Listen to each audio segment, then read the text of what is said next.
మీకు కూడా రోట్లో చట్నీ చేయడం అంటే చాలా ఇష్టమా? నాకైతే చాలా చాలా ఇష్టమండి. రోట్లో చట్నీ ఎంత రుచిగా ఉంటుందో, నేనిక్కడ కొత్త రోలు తెచ్చుకున్నాను. దాన్ని ఎలా సీజనింగ్ చేసుకున్నాను అండ్ దాంతో పాటు మంచి టేస్టీ చట్నీ చూపిస్తాను. మీరెప్పుడైనా ట్రై చేశారా లేదా అనేది నాకైతే కామెంట్ సెక్షన్‌లో కామెంట్ చేసి చెప్పండి. ఇప్పుడు రోలు ఇది కొత్త రోలు అనమాట. ఇలా తీసుకున్నప్పుడు ఈ కలర్‌లో ఉంటుంది. అంత డస్ట్ కూడా చాలా ఉందనమాట. ఒకసారి దీన్ని మంచిగా సోపేసుకొని అంటే మనం కిచెన్‌లో విమ్ లిక్విడ్స్ అవి ఉంటాయి కదా! అవేసుకొని ఒక్కసారి కడిగేసాను మొత్తం కూడా. కడిగేసిన తర్వాత మంచిగా తుడిచేసేసుకోవాలి. తుడిచేసుకొని మనం ఇప్పుడు ఇక్కడ నేను ఒక 1 అవర్ ముందు బియ్యంని నానబెట్టుకున్నాను. కొంచెం బియ్యం తీసుకొని దాంట్లోనే కొంచెం వాటర్ కూడా యాడ్ చేసేసుకొని దీన్ని మంచిగా దంచాలనమాట. మొత్తము మనకి మన రోల్ ఏదైతే ఉందో దానికంతా గూడా అన్ని సైడ్స్ అనుకుంటూ మొత్తం కూడా దంచేసేసుకున్నాను.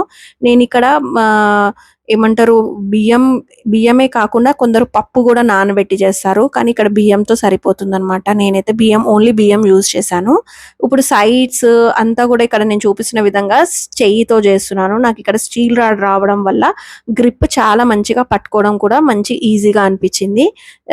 మీకు కావాలంటే నేనిక్కడ కింద డిస్క్రిప్షన్‌లో మొత్తం కూడా ట్యాగ్ చేస్తాను. చెక్ చేయండి ఒక్కసారి. అండ్ ఇదంతా గూడా మంచిగా ఇలా నేను చూపిస్తున్న విధంగా మొత్తం కూడా పిండి పౌడర్ అయిపోయి మొత్తం ఇట్లా స్మూత్ పేస్ట్ అయిపోయిందనమాట. ఇదంతా తీసేసి ఒకసారి కడిగేసి తీసుకొచ్చాను. ఇప్పుడు ఇక్కడ ఉల్లిపాయలు కూడా దంచుదాము. మొత్తం కూడా ఉల్లిపాయల్ని దంచేసేసుకొని మెత్తటి పేస్ట్ లాగా చేసేసుకోవాలి వీటిని కూడా. ఇవన్నీ కూడా నేను చూపిస్తున్నవన్నీ కూడా చల్లేసేసుకోవాలి. ఇలా చేయడం వల్ల మనకు రోల్ ఏమవుతుందంటే స్మూత్ టెక్స్చర్ అవుతుందనమాట. మధ్యలో రాళ్ళు అట్లా రాకుండా మనకి రోలు మొత్తం స్మూత్ టెక్స్చర్‌గా ఫార్మ్ అవుతుందనమాట. ఇలా దంచుకోవడం వల్ల. దీన్నే సీజనింగ్ అంటారు. ఇప్పుడు ఇదంతా అయిపోయిన తర్వాత దీన్ని కూడా ఒకసారి తీసేసి మనకి ఆనియన్ స్మెల్ పోవడానికి కోసం నేనిక్కడ మళ్ళీ కూడా లిక్విడ్ తోటి వాష్ చేసేసి నీట్‌గా తుడిచేసేసుకున్నాను. తుడిచేసుకొని టోటల్‌గా దీన్ని ఆరనిచ్చేద్దాము. దీన్ని ఆరనిచ్చాక ఇలా అవుతుందనమాట మళ్ళీ సేమ్ కలర్‌లోకి. అప్పుడు కొంచెం ఆయిల్ కానీ లేదంటే ఏమంటారు ఆలివ్ ఆయిల్ కానీ లేకుంటే ఏది మీ దగ్గర అవైలబుల్ ఉంటే ఆయిల్ పెట్టేసుకుంటే సరిపోతుంది. నేనిక్కడ కొత్త రోల్ కాబట్టి దీనికి కొంచెం పసుపు, కుంకుమ కూడా యాడ్ చేస్తున్నాను. చాలా మా ఇంట్లో ఏ కొత్త వస్తువొచ్చినా కూడా మేము ఇలా వీటిని పెడతామనమాట. సో, ఇప్పుడు దీనికి చట్నీలో గూడా చేసి చూపిస్తా అని చెప్పాను కాబట్టి, నేను మీకిక్కడ గోరుచిక్కుడు చట్నీ చేస్తున్నాను. ఇది కూర కంటే కూడా నాకైతే చట్నీ చాలా చాలా బాగా నచ్చుతుంది. ఎంత టేస్టీగా వస్తుందంటే అసలు చాలా బావుంటుంది. ఒకసారి మీరు గూడా చేసి నాకు ఎలా వచ్చిందనేది చెప్పేసేయండి. ఇప్పుడు పాన్ పెట్టేసుకొని దీంట్లో కొంచెం పల్లీలు యాడ్ చేసుకుంటున్నాను. పల్లీలు వేగడం కొంచెం లేట్‌గా వేగుతాయి కాబట్టి ఫస్ట్ పల్లీలు వేసుకొని వీటిని వేయించుకున్న తర్వాత కొంచెం ధనియాలు, ఇంకా నువ్వులనమాట. నువ్వులు కూడా తీసేసుకొని 2 టీ స్పూన్స్ ఆఫ్ నువ్వులు తీసుకున్నాను ఇక్కడ నేను. ఇదంతా కూడా నువ్వులు చిటపటలాడే వరకి మంచిగా లో టు మీడియం ఫ్లేమ్‌లో మంచిగా వేయించేసేసుకొని ఒక ప్లేట్‌లో తీసి పక్కకు పెట్టేసుకుందాము. వీటిని మొత్తం కూడా చల్లరనివ్వాలి. ఇప్పుడు ఇదే పాన్‌లో కొంచెం ఆయిల్ వేసేసుకొని పచ్చిమిరపకాయలు మీకు కావాల్సినన్ని పచ్చిమిరపకాయలు ఎంత కారం తింటారో దానికి ప్రకారంగా పచ్చిమిరపకాయలు తీసుకోండి. ఇలా పచ్చిమిరపకాయలు వేయించిన తర్వాత ఇప్పుడు మనం కట్ చేసుకున్న గోరుచిక్కుడు ఉంది కదా! ఇదంతా కూడా దీంట్లో వేసేసుకోవాలి. ఇదంతా కూడా కలిపేసి ఒక 2-3 మినిట్స్ ఉడికేస్తే సరిపోతుంది. నేను తీసుకుంది లేత గోరుచిక్కుడు కాబట్టి ఎక్కువ టైం పట్టలేదు. మొత్తం స్మాష్‌గా మెత్తగా ఉడకాల్సిన అవసరం లేదు.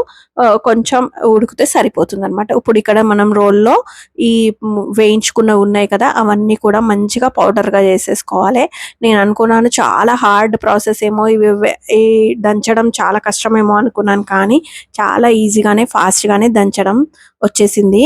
ఎంత బాగా వచ్చిందంటే అసలు పౌడర్ మంచి ఈజీగానే అనిపించింది నాకు. ఈ పౌడర్‌లోనే మనము ఆ గోరుచిక్కుడు వేసేసుకోవచ్చు. కానీ నేనిక్కడ మంచిగా మెదుగుతుందో లేదో అని ఇదంతా కూడా ఒక ప్లేట్‌లోకి ట్రాన్స్‌ఫర్ చేసేసుకొని ఇప్పుడు మనం వేయించుకున్న గోరుచిక్కుడు ఉంది కదా! పచ్చిమిరపకాయలు, గోరుచిక్కుడు ఇది దాంట్లో వేసేస్తున్నాను. ఇది వేసి దీంట్ని బాగా దంచుకోవాలి. కొంచెం కొంచెం దంచిన తర్వాత చింతపండు యాడ్ చేస్తున్నాను. ముందు గూడా చింతపండు యాడ్ చేసేసుకోవచ్చు. కొంచెం వాటర్ ఉన్న చింతపండు యాడ్ చేస్తే మనకి దంచడానికి చాలా ఈజీగా ఉంటుంది. నానబెట్టుకున్నాను నేను ఒక 1 అవర్ ముందే ఇది నానబెట్టేసుకొని దీన్ని దంచుస్తున్నాను. ఇలా మొత్తం పేస్ట్‌గా కాకుండా ఇట్లా కచ్చా పక్కాగా ఉన్నట్టే దంచితే మంచి టేస్ట్ వస్తుందనమాట చట్నీలోకి. దీంట్లోకి ఇప్పుడు సరిపడా ఉప్పు, ఇంకా మెంతులు, జీలకర్ర పొడి వేస్తున్నాను. ఈ మెంతులు, జీలకర్ర పొడి మీరు దగ్గర లేదనుకోండి, మీరు ఆ నువ్వులు, పల్లీలతో పాటు అవి కూడా వేయించుకోవచ్చు. ఇప్పుడు నేనిక్కడ కొంచెం పసుపు గూడా యాడ్ చేసేసి, మనం వేయించుకున్న దంచుకున్న పల్లీలు, నువ్వుల పౌడర్ ఉంది కదా! అది కూడా నేనిక్కడ యాడ్ చేశాను. మిక్స్ చేసుకున్న ఇదంతా కూడా మిక్స్ చేసేసుకోవాలి. మిక్స్ చేసేసుకొని ఇది చాలా డ్రైగా అనిపిస్తుంది కాబట్టి కొంచెం వాటర్ ఇంకా కొంచెం చింతపండు యాడ్ చేశాం కాబట్టి బెల్లం కూడా యాడ్ చేశారంటే చాలా టేస్ట్ వస్తుంది. బెల్లం స్వీట్‌గా అని అస్సలు అనిపించదు మనకు చట్నీలో. వాటర్ కూడా యాడ్ చేసి మొత్తం కూడా ఒక్కసారి కలిపేసేసుకోవాలి. అంతే మన చట్నీ అనేది రెడీ అయిపోతుంది. దీంట్లోకి పోపు పెట్టేసుకోవడమే. పోపు ఈజ్ మస్ట్ అండ్ షుడ్ అనమాట. చాలా బావుంటుంది. పోపు పెట్టకపోతే నాకెందుకో పచ్చడి టేస్ట్ అనే అనిపించదు. ఇలా పోపు పెట్టేసుకోండి. చాలా బావుంటుంది. ఇప్పుడు పోపు కోసం ఏమేం చేయాలనేది చూపిస్తాను. కొంచెం ఆయిల్‌లోకి ఆవాలు, జీలకర్ర, పప్పు కూడా తీసుకోవచ్చు. నేనిక్కడ ఓన్లీ మినపప్పు యాడ్ చేశాను. కొంచెం ఇంగువ, ఇంకా ఎండుమిరపకాయలు, కొంచెం కరివేపాకు యాడ్ చేసి నేను దీంట్లోనే ఈ రోట్లోనే వేసేస్తున్నాననమాట. ఇలా పోపంతా వేసేసి ఒక్కసారి మొత్తం కూడా మంచిగా కలిపేసేసుకోవాలి. కలిపేసేసుకున్న దాన్ని ఒక గిన్నెలోకి ట్రాన్స్‌ఫర్ చేసేసుకోవడమే. ఇలా గిన్నెలోకి ట్రాన్స్‌ఫర్ చేసుకున్నాక మిగతాది కొంచెం ఉంటుంది కదా! దాంట్లోనే కొంచెం అన్నం వేసి, కొంచెం నెయ్యి వేసేసి ఈ రోట్లోనే కలిపేసుకుంటే అన్నం టేస్ట్ చాలా బావుంటదని అందరూ చెప్తా ఉంటారు. సో, ఒకసారి నేను కూడా ట్రై చేద్దాము అని ఇలా చేశాను. నిజంగానే చాలా చాలా బాగుండే ఆ రోట్లో కలిపిన అన్నం పచ్చడి. వీడియో కనుక నచ్చినట్టయితే లైక్ చేయండి, షేర్ చేయండి. Subscribe to TV recipes. మళ్ళీ నెక్స్ట్ వీడియోలో మళ్ళీ కలుస్తాను. అప్పటి వరకు బాయ్ బాయ్.